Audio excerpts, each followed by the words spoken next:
deep inspiration in my life is that I want to change the world.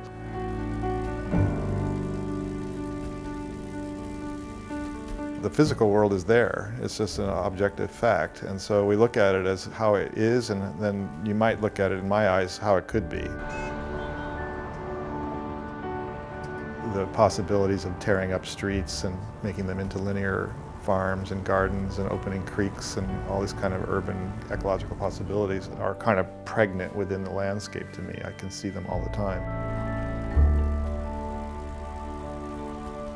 My job is to contribute to an ecology of critical thinking and critical awareness about the world we live in that's much deeper than the one that passes for a normal state of mind.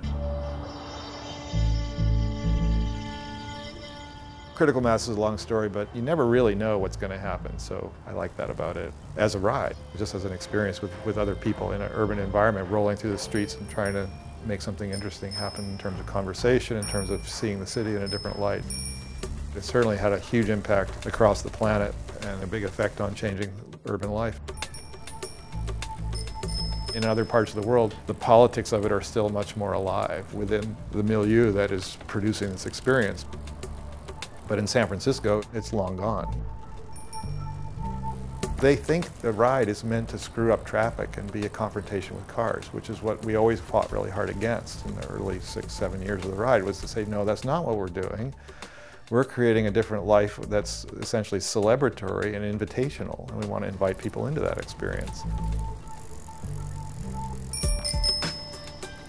That's why it took off.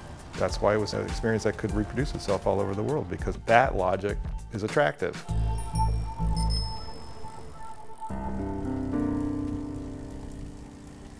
We're living through a revolutionary period. Things are changing really fast, and everybody's trying to figure out their way.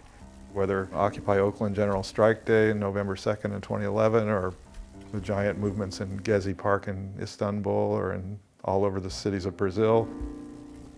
People meet together to do something interesting and then they disperse again. But it doesn't mean they've forgotten. It doesn't mean their imaginations haven't been changed by those experiences of doing things together. And that's, I think, the point where I take some real enthusiasm and hope. I have a project that I do, Shaping San Francisco.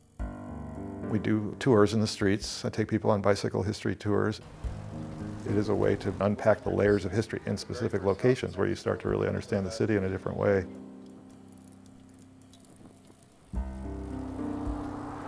Part of our goal with our project was to create a living archive of the city, particularly focusing on history from below. And that's something that gives me a great deal of satisfaction and meaning. Knowing that I'm making something that's non-commercial, we don't have any advertising, we're not selling anything, it's absolutely free, and it's open to anybody to actually contribute to. Right inside where there's all these beautiful labor murals painted by... History's always happening.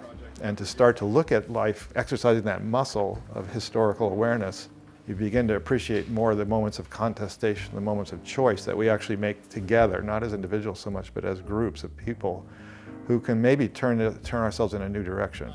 And so the more you can understand where we came from, the more chances are to think about different places we might go, because there's many paths, many moments of choice that have preceded us that led to this moment. And it could have been very different. And it turns out that all that fossil gold rush money was over.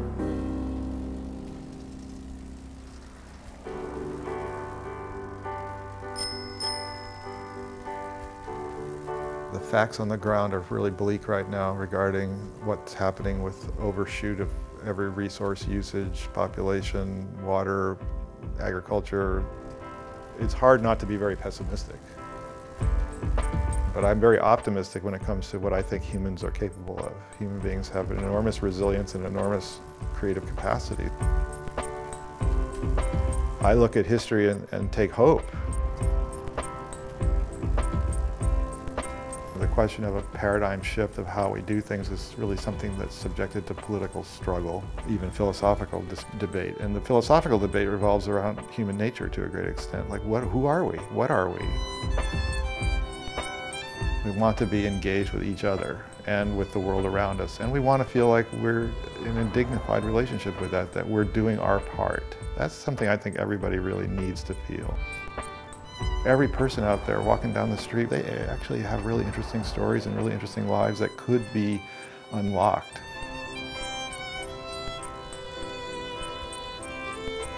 So if we're going to talk about a paradigm shift in how we live together on the planet, a lot of it has to do with our relationship to nature, and then that can't change without a really deep change in our relationship to one another.